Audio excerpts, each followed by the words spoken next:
Welcome to the Art of Tarot or Tarot and Art. I'm not really sure what it's called panel. I'm Tiffany Toland-Scott. I'm the artist guest of honor this year, and I am currently working on the Angel Tarot for Well and Worldwide. And I've self-published my own Oracle deck before and provided art for lots of different collaborative tarot decks, including the Woven Path Tarot. I'm actually still working on that one right now. What about you, Amanda? I feel like I'm only on this panel because I help manage the Changeling Artist Collective that's putting out the Woven Path Tarot.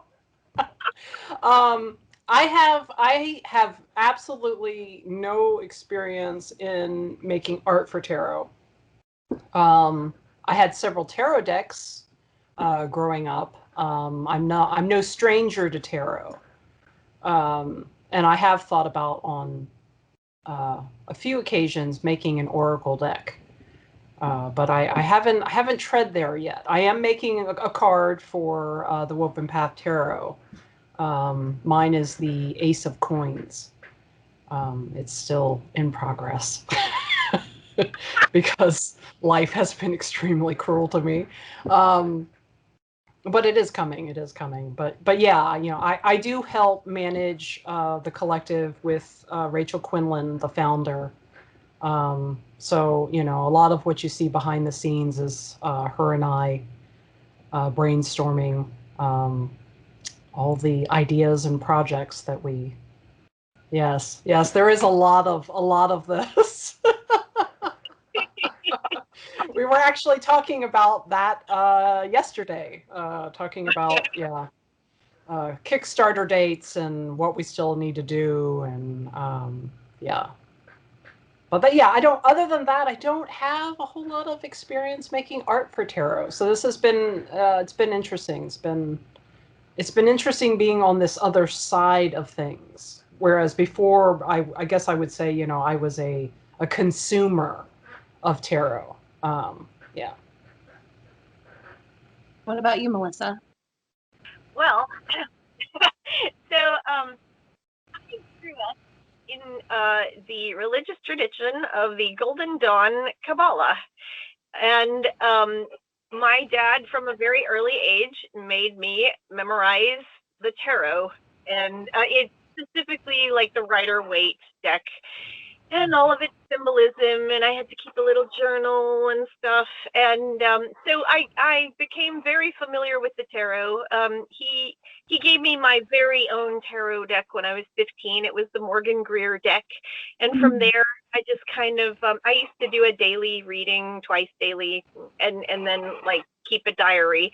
And then after that, I just kind of spread out into collecting tarot decks because I was a big fan of the artist Robin Wood, who did, like, you know, a Dragon magazine cover that I was specifically fond of, with like a platinum dragon or a silver dragon and a bard playing her songs, and the bard was reflected in every single scale of the dragon. It was amazing. And I saw that she had done her own tarot deck, and I was like, you can do that? And that was when I realized that other artists everywhere were doing their own tarot decks. And I was, you know, young at this time, but I got asked by a classmate in college to paint him a tarot deck based on where we went to school. It was sort of a very a place rich in its own myths and traditions as well. And so I did that. It was like the hardest I've ever worked in my life. And then stupidly, I said yes again when someone wanted to commission me to do a tarot deck for her, like, healing center in Hawaii. And that actually got sold to Hay House and became the Angel Dreams Oracle deck. And it was actually, that wasn't a tarot deck, that was an oracle deck, because it was based on the writings of the lady that commissioned me. So that was pretty cool. And after that, I would do the occasional card here and there, or like I would do a painting, and hey, suddenly I realized wow, that's basically a rendition of the death card, or wow, I did this painting and it's basically a rendition of the Hermit, with my own like weird sci-fi or fantasy spin on it. And I see the symbols popping up in my art in many, many different places as I go along. And recently I got asked to do a card for 78 Tarot for their upcoming Tarot of the Animals. And that one, I was assigned the animal and the card, and it was the Temperance card with the animal being a peacock. And I loved that. It was so cool. And I was able to participate in the Changelings Woven Path Tarot deck. And I got to pick my own card. And so I was like, the Hermit, because that's like, I will always pick the Hermit if given a chance. And, I did it in like April. I did that thing so fast. I was like, yes, the paintings, and now I've sold it, and now it's not in my studio anymore, and I'm sad. So the end. Anybody else? Well, I know for me, I actually found a tarot deck. There was this. I had never been introduced to the idea of it whatsoever. I didn't even know how to pronounce it. There was a store in a town nearby where I grew up. It was called Seventh Heaven, and they sold like imported tapestries and beaded curtains and like folk art from Africa and stuff like that. And every time I had like some money from a report card or from doing odd jobs or babysitting or something, I'd get my mom to take me to Seventh Heaven, and I'd buy a whole bunch of just junk for my room or whatever.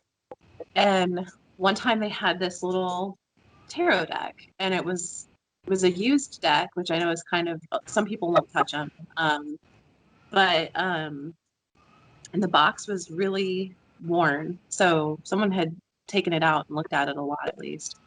But the cards were pristine, and it was called the Tarot of the Hermetic Order of the Golden Dawn, but it has nothing whatsoever. Oh my gosh! Nothing whatsoever to do with the Golden Dawn at all, and it was all fairies. Every single image in the deck was these beautiful fairy paintings, and not right now. Sorry, my dog is like, ah. But it was just beautiful, and I had never seen art like that before. I think I was like 12, so it was, and it was just gorgeous, and I couldn't believe it was like a little art gallery in a box, and so I just liked the pictures on the cards, and I looked at my mom and I was like, can I get this? And she's like, you don't even know what that is. And I was like, yeah, I do. It's a tarot deck.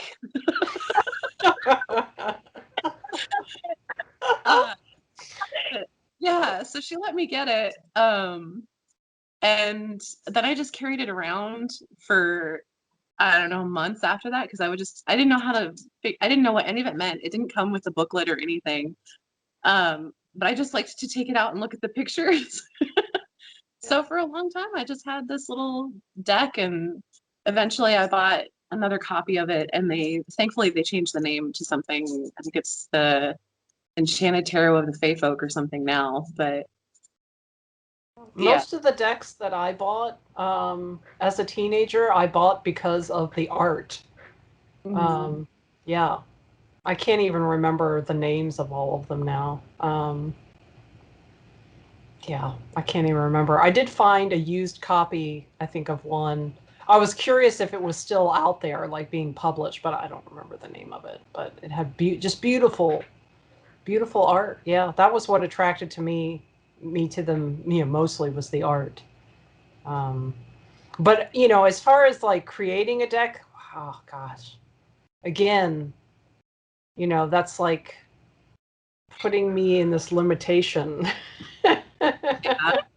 Yeah, 78 cards. Yeah, I mean, honestly, I've just never had the time. I'm always so busy with something else. Can I Yes, Amanda, you should do an oracle deck based on your earth rituals. Yeah, I know. That's already in the back of my head. It's already in the back of my head. I'm just kind of thinking about how feasible that is. Well, You eventually know, get enough drawn so that you just pick them out. That's all. well, yeah. I mean, I think for me the issue is, and it's hard. I mean, without like having something here to show people. Well, I mean, I guess I could. Just hold on a second. Let me lean over here and get this box of art. Let me move this art so it doesn't get messed up. I don't have anywhere to put it. So here, I'll show you my issue, Melissa, with that. Uh-huh. So this piece, and I know I'm going to throw my camera all out of focus. There's so much white in these artworks that I'm making. I just don't know. I don't know how those are going to fare as cards. I mean, obviously, I would probably need a border with them to make it a little bit more interesting. I have on that actually. The artist did the tarot of the witches. Was it Natasha? Did the tarot of the witches with the glorious ink drawings with just gold touches, and they just had a white background, nothing, no border, and it looked fantastic. You'll have to direct me to that. Yeah, for sure. Because that's been my only concern, that I just don't know. Also, these artworks are such a pain to scan. I'm getting better at it, but they are a pain to scan, especially if I'm using the gold. There, oh my gosh. But yeah, I mean, that is something I've had in the back of my head, that I could turn all of these into an oracle deck. And an oracle deck doesn't have to be quite as large as a tarot deck, right? Which is nice. But we'll see. We'll see if that ends up happening, because I've got so many different paintings, different things going on in my head right now that I have lined up. We'll see. I don't mind helping to organize and run a project.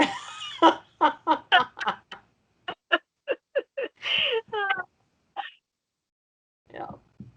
But that's, people have asked me, why don't you apply to like 78 Tarot, or there's been other ones, and I'm like, I don't have time. I don't even have time for one card. I mean, I'm getting this one done for Changeling, but like beyond that, I'll be honest, I have stuff lined up for the rest of this year. I literally don't have time. I'm often turning down commissions and other client work because I don't have time, which I guess is not a bad thing. Yeah. I'm making art and I'm making money. So. Gold standard.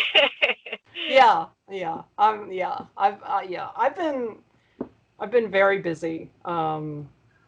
My fans, new and old, have been very good to me the past year and a half. I don't know if I'd gotten through coronavirus without them. Yeah, it's been good.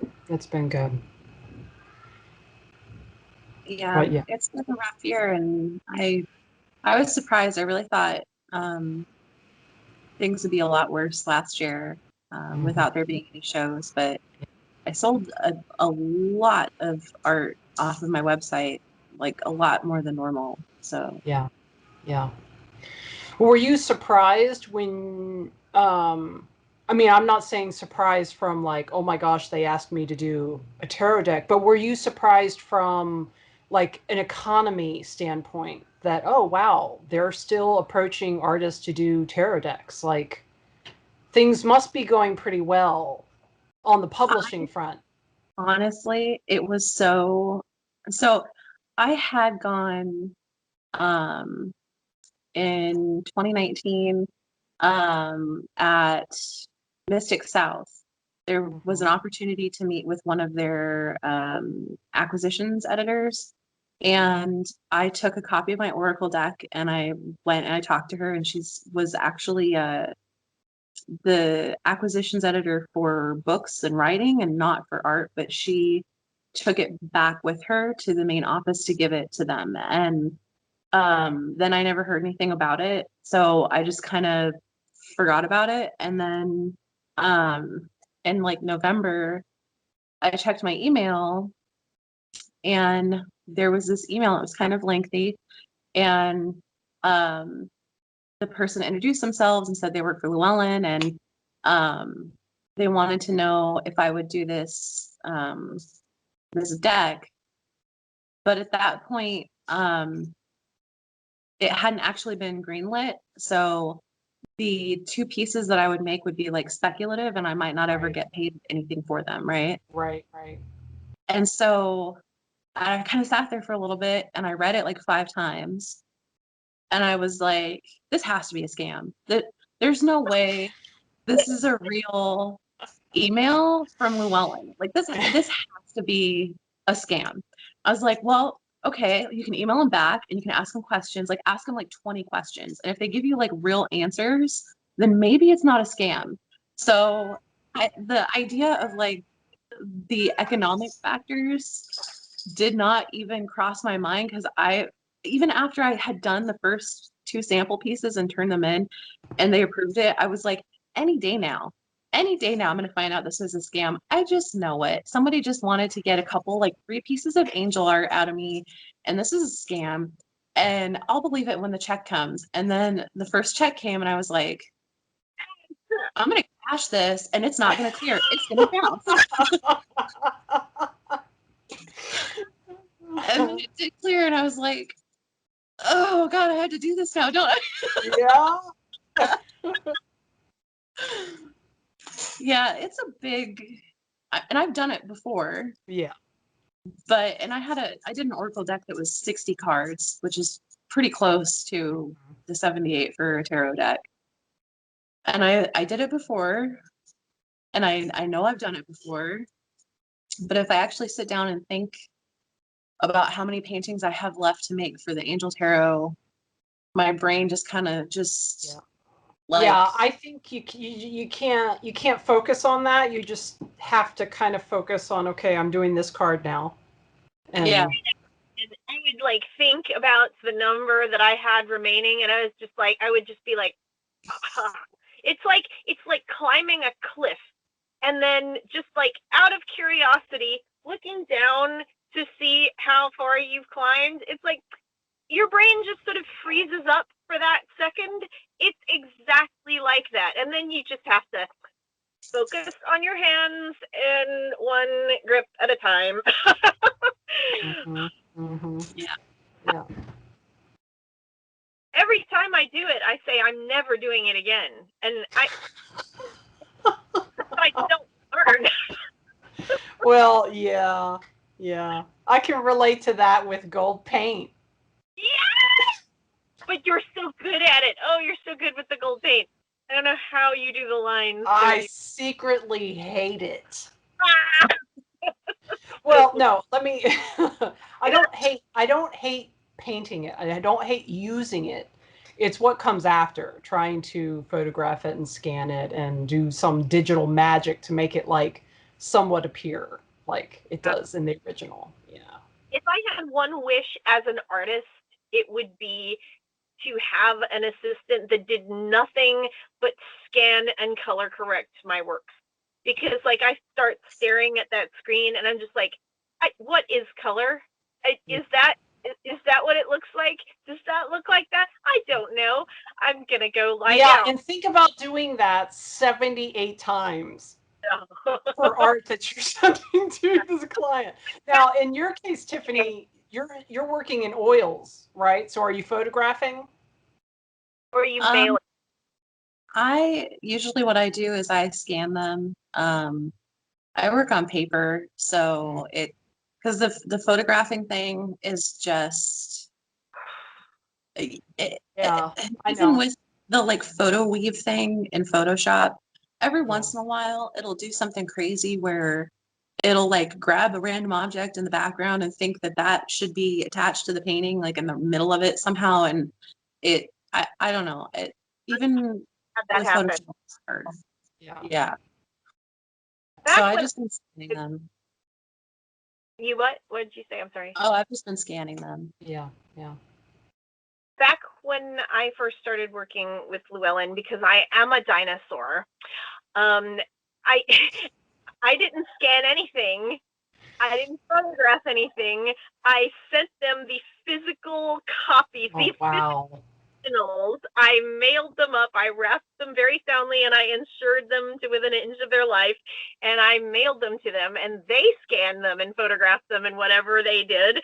And then they 6 to 8 months later mailed them back. Wow. So that was, but it had its good points because I didn't Yeah. do anything.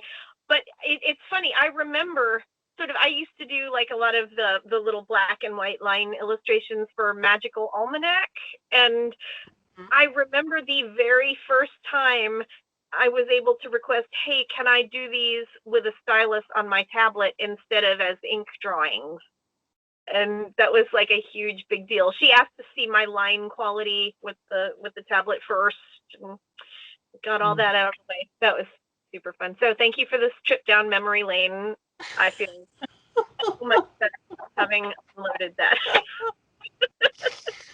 Well, I mean, all of that does, I mean, I know we went on a little bit of a tangent, but it's all related. I mean, when you're working on a big project like a tarot deck, making the art is only one aspect. You're also working with, what kind of deck is it? What's the theme of the deck? What's the deck are you allowed to say what the deck is that you're doing, Tiffany? I don't remember. It's an angel tarot. Yeah, it's all angels. That's what I thought. I didn't want to missay that. I don't know what the word I'm trying to say is. They're Yeah. pretty like liberal with their like policy about when you can talk about it, and they said I could record and make videos and take pictures and share it on social media, and that they didn't care if I waited until the project was done or not. So yeah.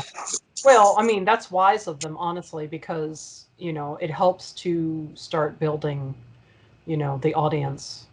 Yeah, you can get in advance, I think, for a project like a tarot deck. I think it just helps. That's for many things. Yeah. I was going to ask a question and it just.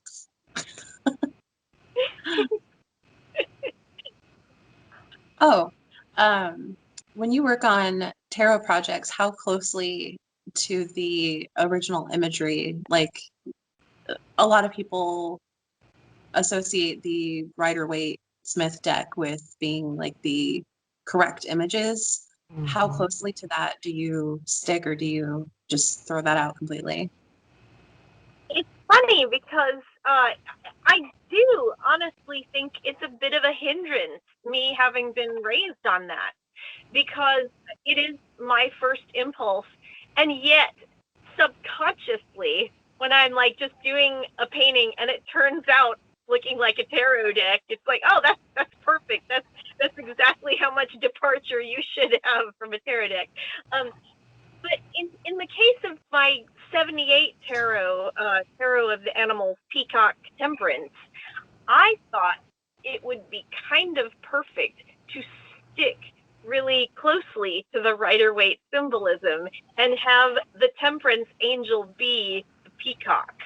And so if you had everything else, that's how it is. If you have everything else the same and then one big thing is changed, then that becomes sort of the wow factor that the viewer focuses on. And I wanted that peacock to be the wow factor. So I had it be a white peacock to sort of mimic the white angel robes, but also just because I think white peacocks look super weird anyway. They look kind of holy and otherworldly, and just like you've been transported out of the real world where peacocks have all these colors into this fantasy where the peacock is white and like mystical and trying to tell you something. And so yeah, in that case, I relied on my sort of early training and ticked off every box on the Rider-Waite symbology. But on the Changeling deck, when I did my Hermit card, it was I still ticked off every bit of symbolism from the Rider-Waite deck. I mean, it was funny. I made the Hermit sort of, since it's a tapestry themed deck, the Woven Path from the Changeling Artist Collective, I kind of made my Hermit be out of cloth. Like it was sort of a form that was just sort of emerging from and made of these folds of tapestry cloth. And the background, I kind of tried to make it look like a woven tapestry background, even though it was painted. And but everything else, again, I guess, because it still looks like the Hermit. Thank you. Yeah. You look at it and you know it's the Hermit card. But yeah, what I was going to say was, I think though, you know, there's a difference when you're trying to create a piece for one of the major arcana. Yes. You know, those are such iconic images that I mean, I think there's always room to expand and change things, but I think it does help if people know, you know, okay, that's the Hermit, that's the Moon, that's the Sun, that's the Lovers. When you look at the different suit cards, like, okay, I'm doing the Ace of Coins, as long as that is just the Ace of Coins and they know that it's one coin, then I think there's more wiggle room. So like mine is not, it's not really going to look like one of the, you know, Rider-Waite Ace of Coins. I mean, there's some elements that are the same, obviously, but I mean, mostly it's just, it's one coin. And, you know, I actually, if our viewers saw our last panel, I looked at a lot of different tarot cards, new and old, to see what other artists had done for the Ace of Coins. Because I had an idea in my head, but I kind of wanted to see, okay, what have other people explored? What have they done? And there was so much variation. I mean, so much variation that I was like, okay, I can kind of just do what I want. And that's okay. But if I was doing like the Hermit, I feel like I would want to stick a little bit more closely to some of that well-known iconography so that people know that it's what it is. Right. Totally. And you know, part of this that we're doing with the tarot is we're using that mythology reference to the earlier panel to hook onto the viewer's brain and to make them think, oh, okay, well, this is a symbol of this thing, and here's my spin on it, but you've still got the things to hook onto that are the traditional symbols. Right. Yeah, no, I agree with that. I think the major arcana is much more sort of rigid in that. And when I say rigid, I don't mean like that rigid, but I agree with you that you have a lot more, the artist has a lot more ebb and flow possible with the minor arcana and with the aces. I think there's so much room to play with those aces. It's magical. Yeah. And there is a lot of variation in those cards for the Changelings project. Yeah, a lot of different. I mean, it's pretty amazing, the different interpretations. So, yeah. The people have done really well with the like the face cards too, the knights and the and the queens and the kings. I think they've been just super cool. Yeah, definitely, definitely.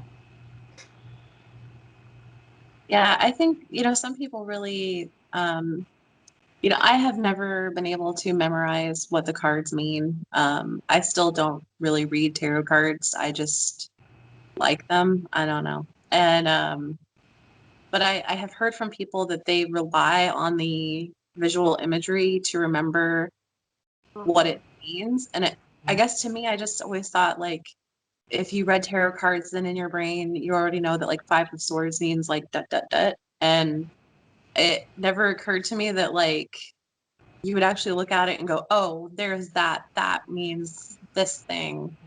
Um, so when I did a Oracle deck, I thought I could be more like free and loose with stuff and just make like definitions to go with the images that already existed or whatever.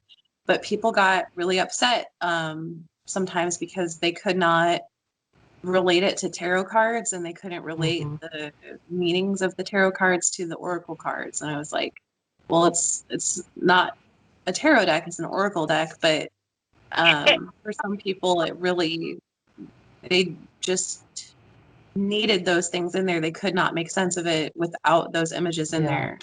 Yeah. Yeah, that's interesting. Yeah. In the like olden days of Hermeticism, people used the visuals because they weren't sort of and I think this is dumb, and I was raised in it, so I'm allowed to say that I think this is dumb. But people were like, it's like, oh, you didn't talk about it. It's like secret. You only tell the initiated about certain things, and if they're initiated to this level, you can tell them about this stuff, and on and on and on. But the visuals were there. It was kind of like textbook clues. You could always go by the pictures, even if you didn't necessarily know what they meant. It was sort of like you memorized the pictures first, and then the meanings followed. Well, so, it's the hobo code, right? It's Exactly. Well, I mean, all of the things in tarot cards they symbolize something. The different elements symbolize something, or the number of something symbolizes something. So yeah, I mean, symbols have always been their own language. And so yeah, the earliest decks relied on that, that kind of secret language. Right, and also illiteracy. Oh yeah, yeah, yeah. Be able to read in order to be able to read. Right. If you saw, Five of Swords, okay, well, you know what that means then. You don't have to, yeah. Not that I do, but yeah. Back when I was using tarot, because I haven't used tarot cards in years. I knew what most of the major arcana meant. All the other cards, I always just, looked it up in the book. Any of them. I mean, that was just like something that my friends and I used. It wasn't like I was into it like big time or anything, Some people are, and that brings up the point. There is a huge tarot community, and they like what they like. They don't like what they don't like. They can be very particular about how the imagery is represented. But the number of tarot decks that are on Kickstarter on like a monthly basis. Yeah, I know. I mean, there's something for everybody. Yes, absolutely, and yeah, it is something of a golden age for tarot decks right now with Kickstarter and artists' ability to finance their own projects. We don't have to wait for, Llewellyn or Hay House to give us an assignment. We are able to go out there to the audience and say, hey, I have this, and do you want to buy it? So it's helpful. And I like to buy them. I spend way too much money on Kickstarter, I think. Oh my gosh. I actually bought I was hoping that I had it out here, but I don't seem to. I don't know where it is at the moment. Back when Rachel and I started, it was the early days of starting the Woven Path Tarot. We actually found, I think she found it, was an old collaborative deck that has a lot of old convention artists in it. Yeah, I'll have to find it and like maybe bring it to an actual con so you guys can see it. It's pretty cool. It's like I found it on eBay and I bought it. It is the wildest mix of art from, I want to say, like 60s, 70s, and 80s. Oh my gosh, that's cool. Yeah, it's pretty insane. Yeah, that was the first deck I had bought in a long time, but I was just like, this is really cool. And it's probably like a worthless collector's item, but I want it. Who cares? Exactly. I want it. Yeah. I mean, I'm trying to think what is the award, the big art award at LibertyCon? Oh, Who is it? Polly Freeze? Yeah, she's in it. She's in the deck. Yeah. I was like, oh, I recognize that name. Yeah, I'll have to dig it out. I'll find it. Yeah, some crazy stuff. Some really crazy stuff. But we were discussing, the topic of collaborative decks, and that it's not a new thing. People have been putting together collaborative decks with multiple artists for obviously a long time. I think this one was probably published back in the early 80s. I'll have to double check. But yeah. So it's just a little bit of tidbit there. Awesome. Hey, Tiffany, do you have any of your art that you're working on that you could show us? For the Angel Tarot, or Are you allowed to? oh, I can. Hang on a second. Let me go find it. All right. So these were the sample cards that I did. I think this one is the 3 of Swords. Oh, very And cool. then I think this one is for the Empress, but I think they're calling it Fertility. Ooh. Oh, wow. I am so happy you put a pumpkin in. I love pumpkins. Yeah, I had to put bunny rabbits in the harvest. And then after I did those sample cards, they approved it, which was kind of scary because they like took it in front of a board and like had a meeting about it. And I was like, oh, this whole thing depends on me now. This is the Chariot. This is the latest one that I finished. Yeah, I remember seeing that one. It's beautiful. Wow. Gorgeous. And then the next one that I'm almost done with is the 3 of Wands, and we're doing like one angel one angel represents the same number across all of the suits, so it's the same angel as the 3 of Swords. Oh, wow. For example, and then she's gonna have like little paper sailboats that she's putting in the water. Yeah, so that's awesome. It's slow going because it's been moving, but we're getting there. Thank you very much. That is going to be beautiful, and I can't wait to be able to purchase it. Yeah, I can't wait to have it all done and be able to like look at it and see all of it. And right now it just kind of feels like, what am I doing? But You'll get there, though. You'll get there. Climb that rock. yeah.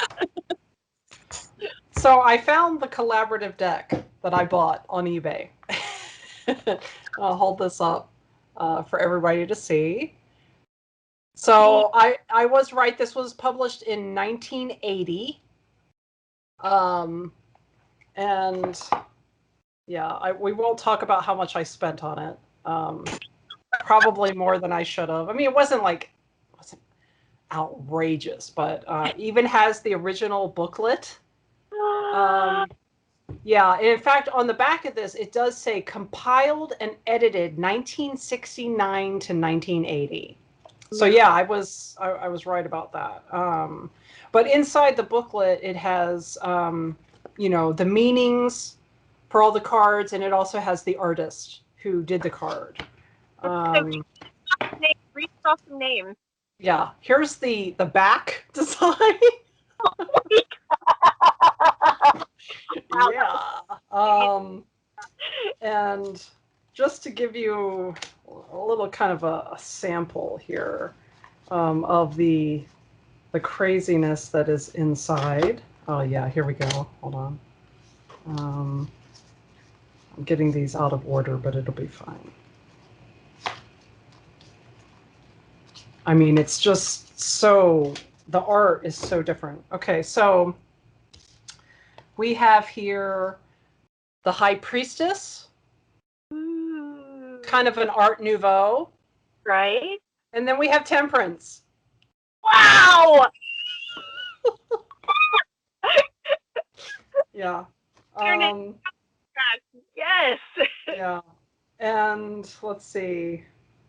Not totally sure what these are actually. But here we go. Anyway. Oh. The Farrier. Oh my goodness. Yeah. Yeah, it is a crazy eclectic mix of art and, from different, Yeah. Oh yeah, here we go. Jimi Hendrix. Oh, awesome! I mean, how could I not buy this deck? It's right. It's just so unique. There was just no way. I mean, there is some weird stuff in here. Here's the King of Wands.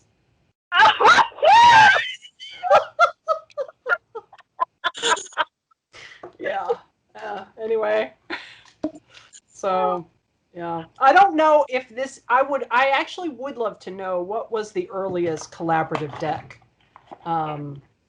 because I do find those very interesting, the history of them. And the guy that sold this to me did have he had like a whole printout on the history of the deck and how it kind of circled around convention artists.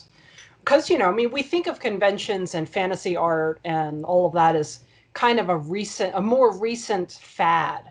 People have really gotten into, geek culture and all that. But conventions have been around a long time. Yeah, a long time. And so, yeah, I'd love to know, when was the first collaborative deck? But I thought this one was interesting, because it's centered around convention artists of the times. It applies to our mythology. Right. Yeah. So anyway, it's cool. Wow. Yeah. 1969 to 1980 is crazy. That is a temporary.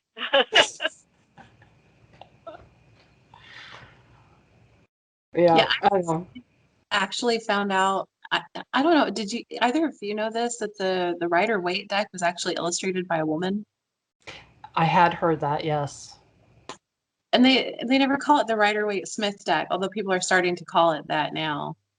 Really glad to hear that. I just, yeah, that makes me happy. Yeah. Okay. Sorry. I have a rant that I'm not going to step on my soapbox for. So yes, I'm really glad you brought that up.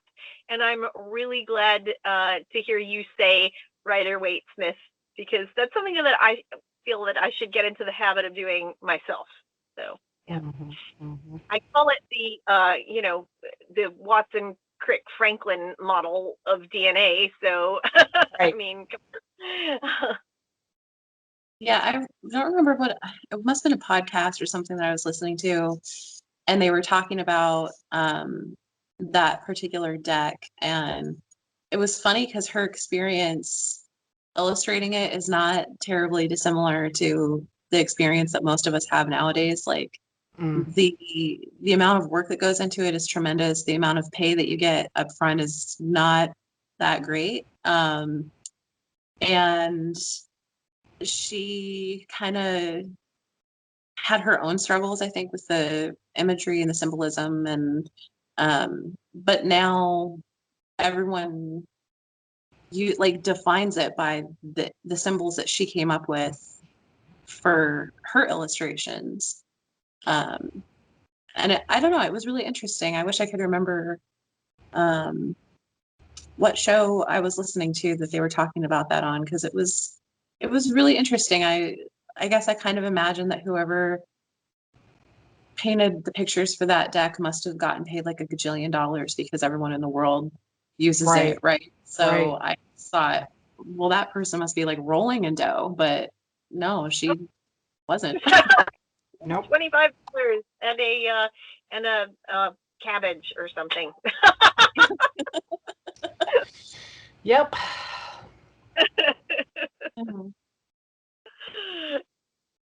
Well, shall we stop here? I think so. It's You can direct questions to us on the day that this airs. We'll be around. And don't hate on us for our tarot interpretations. Yeah. And if you're interested in learning more about the Woven Path Tarot, you can go to changelingartistcollective.com.